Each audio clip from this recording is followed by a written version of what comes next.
Okay, last हम लोग पहुंचे थे यहाँ तक, प्रोसेस ए का आउटपुट आया था 45,000 kg और अमाउंट 2,25,000। ये हमने बी में लिखा था इनपुट में 45,000 kg और अमाउंट 2,25,000। ये प्रोसेस बी में इनपुट में लिखा था। अब जैसे मैं बताता हूँ हमेशा कि पहले हमेशा क्वांटिटी का कॉलम टैली करना है। तो क्वांटिटी का डेबिट का टोटल है 45,000, क्वांटिटी का डेबिट का टोटल है 45,000 और क्रेडिट का टोटल है 44,250। अब क्वांटिटी का जितना भी डिफरेंस है, मतलब ये 45,000 माइनस 44,250, वो हमारा अबनॉर्मल लॉस होगा, इक्वल टू 45,000 माइनस 44,250। तो ये 750 हमारा अबनॉर्मल लॉस होगा। लेकिन इस क्वेश्चन में लिखा हुआ था कि अगर अबनॉर्मल लॉस है, if there is abnormal loss, then it should be charged to that respective process। तो हम लोग इसकी अमाउंट लिखेंगे 0। बाकी जो दो अमाउंट हमको फाइंड आउट करना बाकी है, एक ये 40,000 kg की अमाउंट बाकी है और एक ये 2,000 kg की अमाउंट बाकी है। जो दो अमाउंट्स फाइंड आउट करना बाकी है उनकी क्वांटिटी भी छोड़ देंगे और अमाउंट भी छोड़ देंगे। जो 40,000 की क्वांटिटी भी छोड़ देंगे और अमाउंट भी छोड़ देंगे, 2,000 की क्वांटिटी भी छोड़ देंगे, अमाउंट भी छोड़ देंगे, बाकी सब डेबिट माइनस क्रेडिट कर देंगे। न्यूमरेटर में debit minus credit amount, numerator में 2,52,000 माइनस 0 और डिनोमिनेटर में 45,000 माइनस 2,250 माइनस 750। मतलब जो फाइंड आउट करना बाकी है उसकी क्वांटिटी और अमाउंट छोड़ दो। अब ये जैसे बार बार हर बार सेम प्रोसेस रिपीट होगा तो आपको उतना इजी लगते जाएगा। अब ये calculation of normal cost per unit, ऊपर न्यूमरेटर में चाहिए debit amount minus credit amount. तो डेबिट में अमाउंट है, डेबिट की अमाउंट का टोटल है ये 2,52,000, क्रेडिट की अमाउंट में ये 0 और ये 0, 0 और 0, तो 2,52,000 माइनस 0 माइनस 0। तो मैं यहाँ पे लिखूंगा इक्वल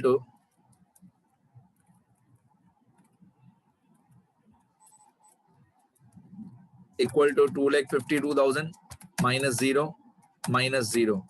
ये हो गया डेबिट माइनस क्रेडिट अमाउंट। अब debit minus credit quantity, debit minus credit quantity, तो डेबिट की क्वांटिटी है 45,000 माइनस 2,250 माइनस 750। तो 45,000 माइनस 2,250 माइनस 750। अब इसको सॉल्व करते हैं, इक्वल टू ऊपर सेम आएगा 2,52,000 और अपॉन में आएगा इक्वल टू 45,000 माइनस 2,250 माइनस 750। तो ये आएगा 42,000 इक्वल टू 2,52,000 डिवाइडेड बाय 42,000। ये आएगा 6 रुपीज पर यूनिट। अब ये जो 6 रुपीज पर यूनिट आया इसको हम लोग बोलते हैं normal cost per unit. Normal cost per unit 6 rupees. ये 6 रुपीज दोनों जगह पे मल्टीप्लाई होगा। यूनिट्स ट्रांसफर्ड में भी यही 6 रुपीज आएगा। यूनिट्स ट्रांसफर्ड टू प्रोसेस सी, इसमें आएगा at the rate of ₹6 per unit और क्लोथिंग स्टॉक में भी यही रेट आएगा at the rate of 6 rupees per unit.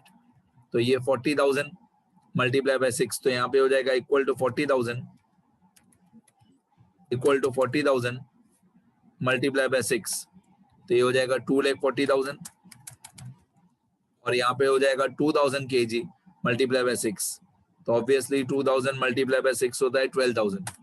इतना करने के बाद दोनों साइड का टोटल टैली हो जाना चाहिए 2,52,000 डेबिट और क्रेडिट का टोटल टैली हो जाना चाहिए। अब ये जो यूनिट्स ट्रांसफर्ड है 40,000 kg और 2,40,000, ये चला जाएगा प्रोसेस सी में। 40,000 kg और 2,40,000 ये चला जाएगा प्रोसेस सी में। और ये जो 2,000 और 12,000 है बाय क्लोथिंग स्टॉक, ये कहीं पे ट्रांसफर नहीं होगा। ये 2,000 और 12,000 नेक्स्ट ईयर सेकेंड ईयर का प्रोसेस बी अकाउंट जो होगा, सेकेंड ईयर का जो प्रोसेस बी अकाउंट होगा उसमें ये 2,000 और 12,000 ओपनिंग स्टॉक हो जाएगा। तो अभी फिलहाल इसको 2,000 और 12,000 को कहीं पे भी ट्रांसफर नहीं करना है। ये नेक्स्ट ईयर में प्रोसेस बी में ही जाएगा opening as a opening stock. ये 2,40,000 चला जाएगा प्रोसेस सी में। अब प्रोसेस सी का टोटल, पहले क्वांटिटी का कॉलम, तो इक्वल टू सम फ्रॉम 40,000। अब सीधी बात है, बाकी कोई क्वांटिटी है ही नहीं, एक ही क्वांटिटी है 40,000, तो ये 40,000 डेबिट की क्वांटिटी का टोटल और क्रेडिट की क्वांटिटी का टोटल है 2,000। अच्छा, इसमें फिनिश स्टॉक दिया हुआ ही नहीं था, प्रोसेस सी में फिनिश स्टॉक दिया हुआ ही नहीं था, तो हम लोग ऐसा अज्यूम करेंगे, कि इसमें अबनॉर्मल लॉस की क्वांटिटी 0 है, क्योंकि फिनिश स्टॉक की क्वांटिटी दी हुई नहीं है, अबनॉर्मल लॉस की क्वांटिटी दी हुई नहीं है। तो मैं ऐसा अज्यूम करूंगा कि इस प्रोसेस में, कौन सा प्रोसेस सी, मैं ऐसा अज्यूम करूंगा कि प्रोसेस सी में हमारा जो अबनॉर्मल लॉस है वो 0 क्वांटिटी होगा। मैं ऐसा अज्यूम करूंगा कि इसकी क्वांटिटी 0 है और अमाउंट इसकी पहले से ही 0 है, क्योंकि क्वेश्चन में लिखा हुआ था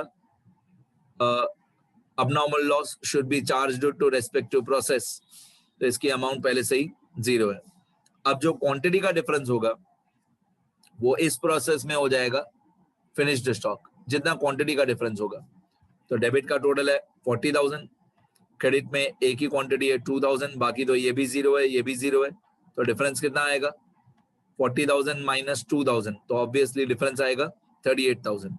ये 38,000 फिनिश्ड स्टॉक होगा, ऐसा हम अज्यूम करेंगे कि फिनिश्ड स्टॉक होगा 38,000। अब ऑब्वियसली क्लोथिंग स्टॉक की क्वांटिटी 0 है, तो अमाउंट भी 0 ही होगी। जो भी हमारा नॉर्मल कॉस्ट का रेट आएगा, जो भी रेट यहाँ पे मैं लिखूंगा, लेकिन 0 मल्टीप्लाई बाय कोई भी रेट हो, अमाउंट इसकी 0 ही आएगी। ठीक है, एक बार मैं चेक करता हूँ कि इसका क्लोथिंग स्टॉक क्वेश्चन में दिया हुआ तो नहीं है, प्रोसेस सी का क्वेश्चन में जाके देखता हूं मैं। ये क्वेश्चन है हमारा, ये रहा, finished stock held back in each process 2000 kg ए में, 2000 kg बी में और सी में है 0। मतलब क्वेश्चन में बताया हुआ था कि क्लोथिंग स्टॉक सी का 0 है, वो क्वेश्चन में बताया हुआ था। ये प्रोसेस सी हमारा, ओके। वैसे तो अमाउंट भी एक ही बाकी है बाय फिनिश्ड स्टॉक वाली, तो आप सीधा डेबिट का टोटल माइनस क्रेडिट का टोटल कर दोगे तो सीधा ही अमाउंट आ जाएगी। बट फिर भी मैं आपको यही एडवाइस दूंगा कि फॉर्मूला तो हमेशा सॉल्व करो, फॉर्मूला हमेशा सॉल्व करना चाहिए।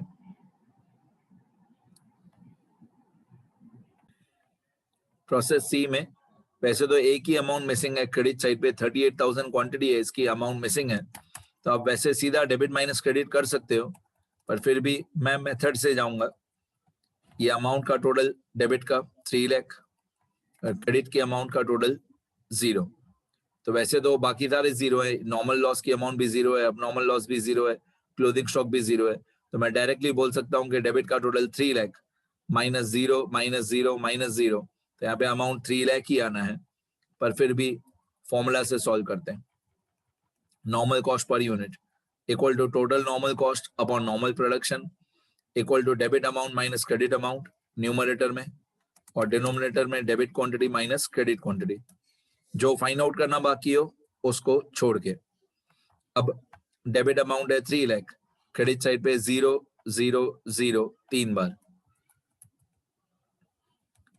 तो यहाँ पे मैं लिखूंगा डेबिट की अमाउंट 3 लाख माइनस 0 एक बार, माइनस 0 2 बार, माइनस 0 तीसरी बार।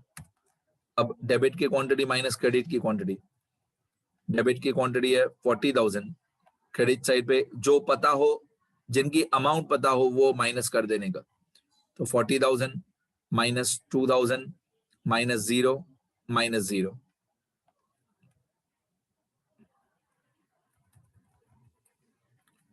40,000 माइनस 2,000 माइनस 0 माइनस 0। अब न्यूमरेटर में आएगा 3 लाख और डिनोमिनेटर में आएगा 38,000। अब 3 लाख डिवाइडेड बाय 38,000 करेंगे, 3 लाख डिवाइडेड बाय 38,000, तो हमारा आंसर नॉर्मल कॉस्ट पर यूनिट आ जाएगा equal to 3 lakh divided by 38,000, तो यार है 7.8 7.89474, approximately 7.89 rupees per unit, 7.894. Okay, तो मैं यहाँ पे ये रेट लिख देता हूँ, एट द रेट ऑफ ₹7.894. ठीक है। अब अगर आप वापस 38,000 को मल्टीप्लाई बाय 7.894 करोगे तो ऑब्वियसली यहाँ पे 3 लाख रुपीज एग्जैक्टली तो नहीं आएगा, लेकिन 2, 5, 10, 20 रुपए का फर्क हो जाएगा। और मैं लिखूंगा एग्जैक्टली यहाँ पे 3 लाख। देखो रेट क्या आया था हमारा नॉर्मल कॉस्ट पर यूनिट का रेट आया था 7.89474, 7.89474। अगर मैं एग्जैक्टली यही रेट मल्टीप्लाई कर दूंगा यहाँ पे 38,000 के साथ, तो भी 3 लाख रुपए में 1-2 रुपए कम ज्यादा हो जाएगा। देखो मैं करके दिखा दूं, equal to 38,000 multiply by 7.89474, 7.89474 multiply by 38,000, तो ये ओके 3 लाख रुपीज आ रहा है। वैसे अगर आप इसको डेसिमल पॉइंट में कम कर दोगे, 7.89 करोगे, तो देखो 2,99,820, मतलब 180 रुपीज का फर्क हो गया। तो आप डेसिमल में उसको अप्रोक्सीमेट करोगे तो 180 रुपीज का फर्क हो जाएगा। फिर डेबिट क्रेडिट का टोटल, ये डेबिट का टोटल और क्रेडिट का टोटल टैली नहीं होगा। ठीक है, तो इसलिए उसको एग्जैक्टली 3 लाख रुपीज ही लाना पड़ेगा। तो 7.89474, तो ये एग्जैक्टली 3 लाख आ जाएगा। और दोनों साइड का टोटल इन शॉर्ट टैली होना चाहिए। अब जो नॉर्मल कॉस्ट होता है ना बेटा, नॉर्मल कॉस्ट पर unit, process A B C का, जैसे प्रोसेस ए का था 6 रुपीज, प्रोसेस ए का था 5 रुपीज, ये प्रोसेस ए है 5 रुपीज। प्रोसेस बी का था 6 रुपीज, प्रोसेस बी का 6 रुपीज, और प्रोसेस सी का आया हमारा 7.89। पहली बात, एक मैं आपको रूल बताऊं, ये थियरी वाले पेजेस में नोट कर देना। जैसे जैसे प्रोसेस ए बी सी आगे जाएगा, याद रखना, जैसे जैसे प्रोसेस ए बी सी आगे जाएगा तो हमारी नॉर्मल कॉस्ट पर यूनिट की जो अमाउंट है वो बढ़ते जाएगी।